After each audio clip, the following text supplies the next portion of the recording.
महाभारत के युद्ध में एक पल ऐसा भी आया था जब महारथी कर्ण की मौत अर्जुन के तीरों से नहीं बल्कि साक्षात हनुमान जी के क्रोध से होने वाली थी। क्या आप जानते हैं कि अर्जुन के रथ की ध्वजा पर बैठे शांतिप्रिय हनुमान आखिर इतने क्रोधित क्यों हो गए थे कि उनकी एक हुंकार से पूरा कुरुक्षेत्र कांप उठा था। अगर उस दिन स्वयं भगवान श्री कृष्ण ने उन्हें न रोका होता तो शायद महाभारत का इतिहास उसी क्षण खत्म हो गया होता। कुरुक्षेत्र का महासंग्राम अपने चरम पर था। कर्ण और अर्जुन के बीच ऐसा भयंकर युद्ध चल रहा था मानो प्रलय आ गई हो। कर्ण अपने विजय रथ पर सवार होकर अर्जुन पर विनाशकारी बाणों की वर्षा कर रहे थे, लेकिन तभी एक अनर्थ हो गया। कर्ण के धनुष से निकले कुछ अचूक बाण सीधे रथ हाँक रहे श्री कृष्ण को जा लगे। उन बाणों के प्रहार से माधव का दिव्य कवच कटकर गिर गया और उनके अंगों पर घाव हो गए। अर्जुन के रथ की ध्वजा पर अदृश्य रूप में विराजमान साक्षात रुद्रावतार हनुमान जी से अपने आराध्य का यह कष्ट देखा नहीं गया। जिस प्रभु श्री राम के लिए उन्होंने लंका जला दी थी, आज उन्हीं के अवतार श्री कृष्ण को लहूलुहान देखकर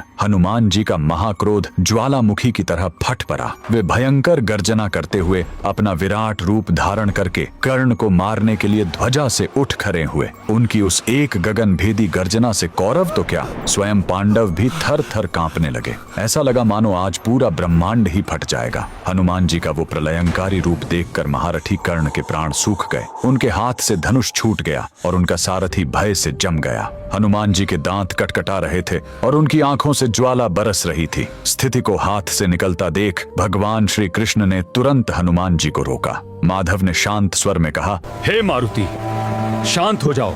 अगर तुम क्रोध में भरकर कर्ण को कुछ क्षण और ऐसे ही देखते रहें तो ये महारथी यहीं खंडित होकर भस्म हो जाएगा। हे पवन पुत्र, ये तुम्हारा त्रेता युग नहीं बल्कि द्वापर युग है।